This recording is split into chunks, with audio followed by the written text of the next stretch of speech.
म्हणजेच संख्यांचं वर्गीकरण पाहिलं. आता नेहमीप्रमाणे आपण संख्यांच्या वर्गीकरणामध्ये जे जे काही अभ्यासले त्याची उजळणी आता लगेचच आपण करणार आहोत. चला तर विद्यार्थी मित्रांनो सुरू करूया वर्गीकरण घटकातल्या संख्या यावर उजळणीला. आता उजळणीमध्ये आपण सर्वात प्रथम काय घेणार आहोत तर संख्यांचं वर्गीकरण या अंतर्गत जे प्रश्न तयार केले जातात त्या प्रश्नांना काही नियम लागू होतात. म्हणजे ते प्रश्न तयार करताना ते काही गोष्टी लक्षात ठेवून तयार करतात. त्याचीच उजळणी आपण आता करणार आहोत. चला तर विद्यार्थी मित्रांनो सुरू करूया वर्गीकरण या घटकातल्या उपघटक संख्यांच्या वर्गीकरणाच्या उजळणीला. बघा सर्वप्रथम फलकावरती मी संख्यांचे वर्गीकरण यासाठी कोणते नियम वापरतात ते लिहिले बघा. म्हणजे अंदाजे याच्यापेक्षा पण वेगळे नियम वापरले जाऊ शकतात. परंतु आतापर्यंत जे जे काही घेतलंय आतापर्यंत परीक्षेला जे जे काही विचारले त्यानुसार आपण या शक्यता अवलंबायच्या किंवा या शक्यता आपण तपासायच्या आहे. चला तर विद्यार्थी मित्रांनो बघूया काय शक्यता आहे. संख्येतील अंकांची बेरीज वजाबाकी गुणाकार आणि भागाकार. आपण बघितलं आपल्याला 4 पर्यायामध्ये संख्या दिलेल्या असतात. त्या संख्येतील अंकांची बेरीज 3 पर्यायामध्ये सारखी असते तर एका पर्यायामध्ये वेगळी असते. कधी कधी 3 पर्यायांची वजाबाकी सारखी असते एकाची वेगळी असते. कधी कधी 3 पर्यायाचा गुणाकार हा एकसारखा असतो परंतु एकाचा वेगळा असतो. कधी कधी भागाकार हा सारखा असतो परंतु एका पर्यायामध्ये वेगळा असतो. म्हणजेच संख्येतील अंकांची बेरीज वजाबाकी गुणाकार आणि भागाकार यावर आपल्याला संख्येचे वर्गीकरण यावर आधारित प्रश्न विचारले जातात. त्यामुळे हा नियम लक्षात ठेवा. पुढचा घटक वर्ग आपण बघितला होता शिकवताना. वर्ग मध्ये नुसतं वर्ग येतं का तर नाही. वर्ग अधिक 1 येऊ शकतं, वर्ग वजा 1 येऊ शकतं, वर्ग अधिक 2 येऊ शकतं, वर्ग वजा 2 येऊ शकतं. म्हणजे वर्ग ही संकल्पना लक्षात ठेवा. तसेच वर्ग अधिक 30 संख्या, वर्ग वजा 30 संख्या ही संकल्पना संख्यांच्या वर्गीकरणासाठी वापरतात आपण बघितलेलं होतं. त्यानंतर जसं वर्गाचं तसं घनाचं आहे. म्हणजे घन संख्या येतात 3 घन संख्या असतात 1 नसते. याप्रमाणे घन संख्या सुद्धा आपल्याला विचारल्या जातात. मी इथे तुम्हाला सांगितलं होतं 1 ते 20 चे वर्ग पाठ करा. काय सांगितलं होतं 1 ते 20 वर्ग किती पाठ करा कमीत कमी 1 ते 20 चे वर्ग पाठ करा व घन 1 ते 10 चे घन पाठ करा. बरोबर. आता वर्ग आणि घन याच्यासोबत आपण अजून एक संख्या बघितली होती ती म्हणजे मूळ संख्या. म्हणजेच 3 पर्यायामध्ये मूळ संख्या असते व एका पर्यायामध्ये मूळ संख्या नसते. म्हणजेच मूळ संख्यांचा नियम सुद्धा संख्यांच्या वर्गीकरणासाठी वापरला जातो. आता मूळ संख्यांना मी काय सांगितलं तुम्हाला 1 ते 100 या मूळ संख्या लक्षात ठेवा. 1 ते 100 पर्यंतच्या मूळ संख्या लक्षात ठेवा. त्यानंतर एकाच पाड्यातील संख्या म्हणजे 3 पर्याय असे असतील की ते एकाच पाड्यात असतील आणि चौथा पर्याय एका पाड्यात नसेल. त्यामुळे आपले 1 ते 20 पाढे पाठ असणं गरजेचं आहे. 1 ते 20 पर्यंत पाढे पाठ असणं गरजेचं आहे. जेणेकरून 3 पर्यायामध्ये एकाच पाड्यातील संख्या असते एका पर्यायामध्ये नसते. म्हणून एकाच पाड्यातील संख्या हा देखील नियम याच्यासाठी वापरला जातो. विद्यार्थी मित्रांनो उजळणी म्हणून आपण हे नियम घेतलेले आहेत. आता आपण लगेचच यावर आधारित काही उदाहरणांचा अभ्यास करणार आहोत. चला तर विद्यार्थी मित्रांनो सुरू करूया उजळणीच्या सरावाला. बघा आता यामध्ये 4 उदाहरणं तुम्हाला मांडलेली आहेत. ही 4ही उदाहरणं वर्ग या संकल्पनेशी निगडीत आहेत. आपण त्याची काय करणार आहोत आता उजळणी करणार आहोत. आता पहिला प्रश्न खूप सोपा आहे. आपण पहिल्या प्रश्नापासून सुरुवात करूया. आता 49 ही वर्ग संख्या आहे. 7 चा वर्ग 49. 64 ही सुद्धा वर्ग संख्या आहे. 8 चा वर्ग 64. 81 ही सुद्धा वर्ग संख्या आहे. 9 चा वर्ग 81. मात्र 26 हा कोणाचाच वर्ग नाही. म्हणून या प्रश्नामध्ये गटात न बसणारा पर्याय किंवा आपलं उत्तर पर्याय क्रमांक 4 असं आपल्याला मिळणार आहे. त्यानंतर पुढचा प्रश्न बघा. पहिला पर्याय 26 आहे, दुसरा पर्याय 50 आहे, तिसरा 37 आणि चौथा 66. आता बघा मी सांगितलं होतं वर्ग संख्या तर बघायच्याच परंतु वर्ग संख्येच्या आसपासच्या पण संख्या आपल्याला बघता आल्या पाहिजे. बघा 26 हा 25 ला जवळ आहे, 50 हा 49 ला जवळ आहे, 37 हा 36 ला जवळ आहे, 66 हा 64 ला जवळ आहे. म्हणजेच याच्यामध्ये वर्गाची कृती लपलेली असावी. बघूया आता 5 5 25 अधिक 1 केले बरोबर. बघा याच्यामध्ये त्यानंतर 7 7 49 अधिक 1 केले, 6 6 36 अधिक 1 केले आणि 8 8 64 अधिक 2 केले, कारण 64 मध्ये 2 टाकायला लागतील तर 66 मिळतील. म्हणजे पहिल्या पर्यायात वर्ग अधिक 1, दुसऱ्या पर्यायात वर्ग अधिक 1, तिसऱ्या पर्यायात वर्ग अधिक 1, मात्र चौथ्या पर्यायामध्ये वर्ग अधिक 2 केले म्हणजे वेगळं केले. म्हणून गटात न बसणारी संख्या किंवा आपलं उत्तर आपल्याला पर्याय क्रमांक 4 असं मिळणार आहे. त्यानंतर पुढचं बघा, सगळं वर्गावर आधारित आहे. बघा बघूया आपण पुढचं उदाहरण काय. बघा 20 आहे, 30 आहे, 49 आहे, 90 आहे. आता जरा सगळे पर्याय बघितल्यावर लक्षात येते की इथं 49 आहे म्हणजे वर्ग संख्येशी क्लुप्ती निगडीत असणार आहे. आता 20 कसं मिळते बघा, 20 4 चौक 16, कशाचा वर्ग केला 4चा, ते 4 त्यात टाका, 4 चौक 16 वर्ग कशाचा केला 4चा, ते त्या 4 मध्ये टाकले, 16 मध्ये टाकले, मिळाले 20 म्हणजे वर्ग अधिक 30 संख्या आहे. मग ही वर्ग अधिक 30 आहे. 5चा वर्ग 25, तेच 5 त्यात टाका 30. आता 7चा वर्ग 49 डायरेक्ट आला, हे उत्तर असू शकतं. आता बघा 9चा वर्ग 81, त्यात ते 9 टाका, 90 झाले. बरोबर, म्हणजे पहिला पर्याय, दुसरा पर्याय आणि चौथा पर्याय वर्ग अधिक 30 संख्या म्हणजे ज्याचा वर्ग करताय 30 संख्या त्यामध्ये मिसळली गेलेली आहे. म्हणजेच पहिला, दुसरा आणि चौथा पर्याय सारखा असून पर्याय क्रमांक 3 हा गटात बसत नाही. म्हणजेच आपलं उत्तर पर्याय क्रमांक 3 असं आपल्याला मिळणार आहे. आता पुढे जाऊया. पुढच्या प्रश्नामध्ये सुद्धा बघा 12 आहे, 20 आहे, 30 आहे, 110 आहे. आता मी सांगितलं होतं वर्ग अधिक 30 येईल असं पण काय नाही, वर्ग वजा 30 पण येऊ शकतं. बघा 4चा वर्ग किती 16. आता 4चा वर्ग 16, त्या 16 मधून 4 वजा करा, 4 काय करा वजा करा, किती आलं 12. बघा इथं अधिक केलं होतं, वर्ग अधिक 30 संख्या, इथं वर्ग वजा 30 संख्या म्हणजे ही पण विचारली जाऊ शकते आणि ही पण विचारली जाऊ शकते. बघूया 4चा वर्ग 16 वजा 4 12, 5चा वर्ग 25 वजा 5 20 म्हणजे हे सारखं आहे. पुन्हा बघा 6चा वर्ग 36 वजा 6 30, आपल्याला संख्येकडे बघता आलं पाहिजे. आणि 10चा वर्ग 100 अधिक 10 110. बरोबर, म्हणजेच आपल्याला इथं अधिक करून मिळालेला आहे, इथं अधिक करून मिळालेला, मात्र इथं काय केलेलं आहे वजा केले. म्हणून गटात न बसणारी संख्या पर्याय क्रमांक 4 मिळणार आहे. अशा प्रकारे विद्यार्थी मित्रांनो वर्गावर आधारित आपण ही उजळणी घेतली. आता लगेचच आपण घन या संकल्पना उजळणीचा सराव करणार आहोत. फलकावरती 2 उदाहरण मांडलेली आहे. बघा आता या उदाहरणामध्ये पहिला पर्याय 8 मिळतोय, दुसरा 27, तिसरा 25 आणि चौथा 64. आता यामध्ये गंमत काय बघा, आपण एकदा सांगितलं होतं की घन पण विचारला जाऊ शकतो आणि वर्ग पण विचारला जाऊ शकतो. बघा आता हे 8 कुणाचा घन आहे तर 2चा घन 8, 27 3चा घन 27. आता ही संख्या बघा, ही संख्या घन संख्या नाही, ही संख्या वर्ग संख्या आहे, त्यामुळे हे उत्तर येऊ शकतं. आणि पुढे जाऊया 64, आणि 64 कुणाचा घन आहे 4चा घन आहे, 4 चौक 16 16 चौक 64 म्हणजे 8 27 आणि 64 या घन संख्या आहेत. मात्र पर्याय क्रमांक 3 ही वर्ग संख्या आहे. म्हणून गटात न बसणारी संख्या किंवा उत्तर आपल्याला पर्याय क्रमांक 3 असं मिळणार आहे. चला आता पुढे जाऊया. पुढचा प्रश्न बघा, पहिला पर्याय आहे 2, दुसरा पर्याय आहे 10, तिसरा पर्याय आहे 30 आणि चौथा पर्याय 69. आता बघा घन म्हटलं की नुसतं घन येईल असं काय सांगता येत नाही. घन म्हटलं की नुसतं घन येईल सांगता येत नाही. घन अधिक 1 घन वजा 1 जसं वर्गाला करतात तसं, त्याचप्रमाणे घन अधिक 30 संख्या असंही असू शकतं. आता जरा नीट बघा, 1चा घन किती 1च, 1 गुणिले 1 गुणिले 1 1च, त्यात 1 टाकला किती मिळाला आपल्याला 2, म्हणजे घन अधिक 30 संख्या आहे.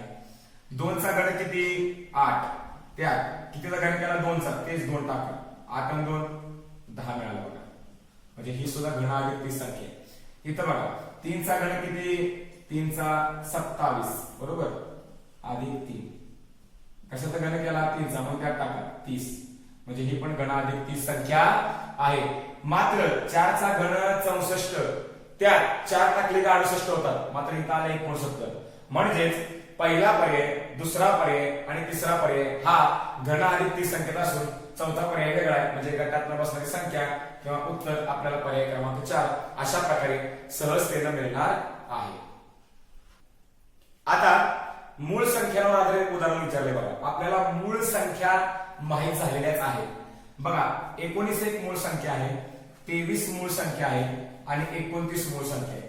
याचा अर्थ पहिला पर्याय मूळ संख्या, तिसरा पर्याय मूळ संख्या, चौथा पर्याय मूळ संख्या, म्हणजेच 21 ही संयुक्त संख्या आहे. म्हणून या प्रश्नामध्ये गटात न बसणारी संख्या किंवा आपल्याला उत्तर 21 अशा प्रकारे सहजतेने मिळणार.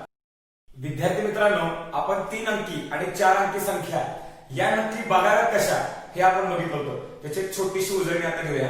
बघा, आपल्याला इथं 3 अंकी संख्या मिळालेली आहे. मग या 3 अंकी संख्या आपण बघतो कशा, तर एकदा एकत्रित 525 बघा, बेरीज करून बघा. 5 आणि 2 7, 7 आणि 5 12 येते, 7 आणि 4 11, 11 आणि 9 20 येते, 8 आणि 8 16, 16 आणि 1 17 येते. म्हणजे बेरीज वेगवेगळी मिळते, म्हणजे बेरीज याला लागू पडत नाही. पुन्हा बघा, एकाच पाड्याच्या संख्या बघा, एकाच पाड्याच्या संख्या वाटल्या तर यामध्ये आपल्याला विशेष असा आहे की एकाच पाड्यामध्ये संख्या मिळत नाही. मग आपण काय करतो, 3 अंकी संख्या बघताना कशा बघतो, हा 5 हा 25 वेगळा बघू शकतो, त्यानंतर हा 5 हे 52 असं बघू शकतो, त्यानंतर हा 5 आणि शेवटचा 5 म्हणजे या दोघात काय केले का मध्ये हे बघू शकतो.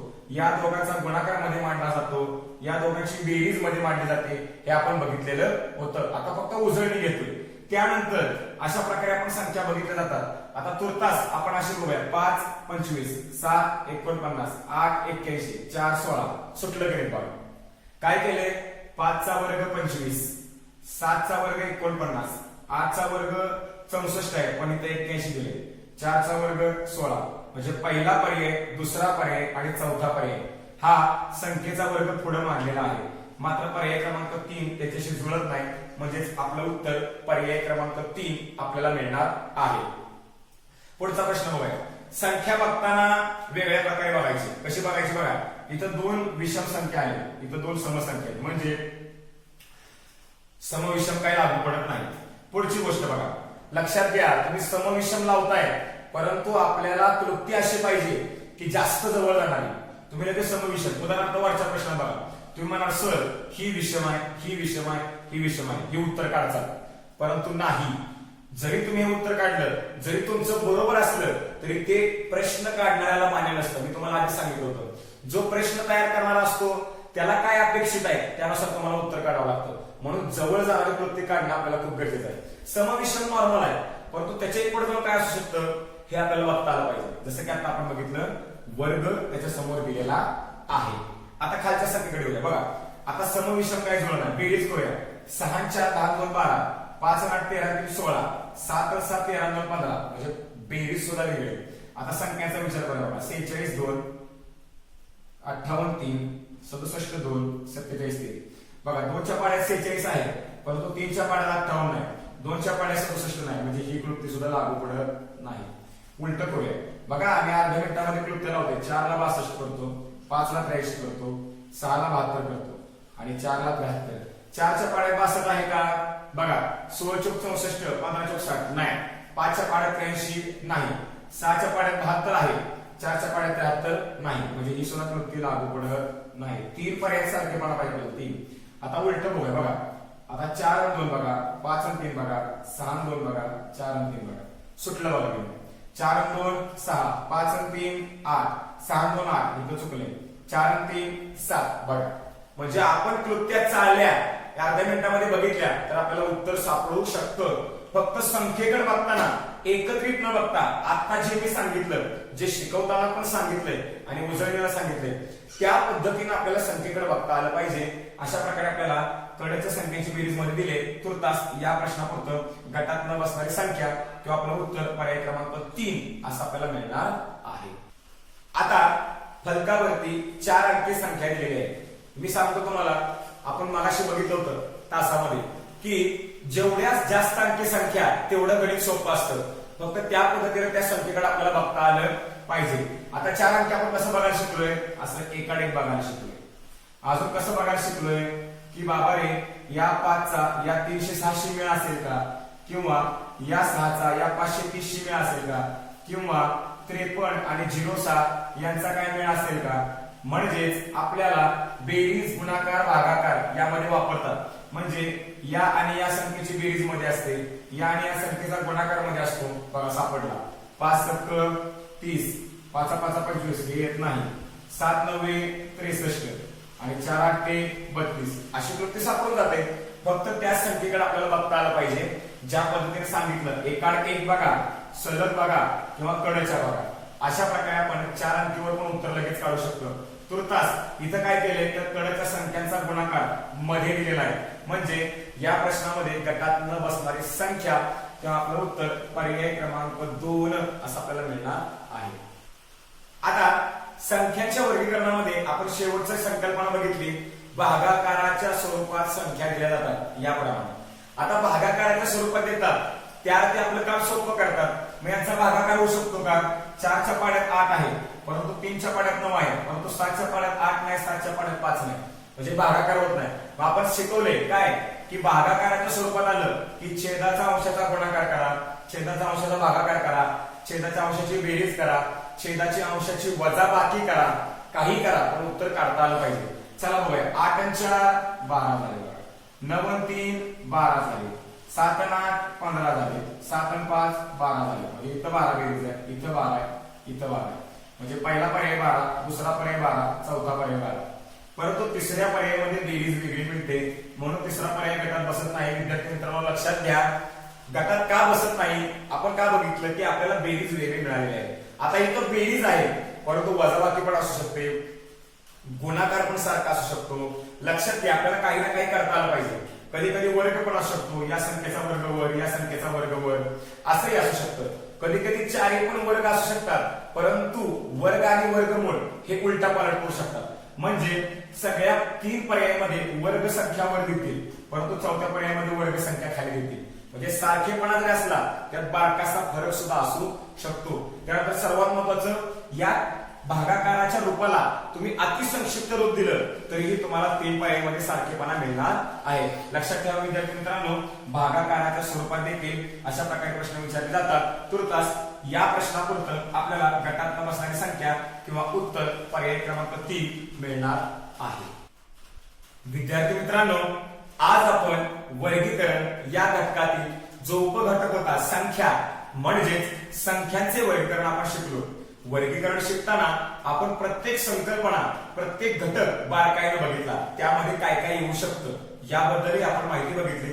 तसेच शिकलेल्या सर्व संकल्पनांवर आधारित उजळणी देखील आपण आत्ताच घेतलेली आहे. आता या उजळणीनंतर तुम्हाला या लेक्चर नंतर क्वेश्चन बँक मिळणार आहे, जे आता मी शिकवलेलं आहे त्यावर. त्या क्वेश्चन बँक मुळे तुम्ही जी क्वेश्चन बँक सोडवणार आहात या घटकावर आधारित, त्यामुळे तुमचा पाया पक्का होणार आहे. म्हणजे वर्गीकरण या घटकातील जो संख्यांचे वर्गीकरण हा उपघटक आहे, याच्यावर क्वेश्चन बँक सोडवल्यामुळे तुमचा संख्या हा घटक पक्का होण्यास मदत मिळणार आहे. तर विद्यार्थी मित्रांनो, आज आपण संख्या हा उपघटक बघितला. पुढच्या तासिकेला आपण वर्गीकरण या घटकातील शब्दसंग्रह, आकृती आणि आता घेतलेली संख्या या सर्व घटकांवर आधारित, म्हणजे या वर्गीकरणातल्या सर्व उपघटकांवर आधारित आपण सराव विविध प्रश्न प्रकारांचा, यामध्ये सर्व उपघटकांवर आधारित विविध प्रश्न प्रकारांचा अभ्यास करणार आहोत. धन्यवाद.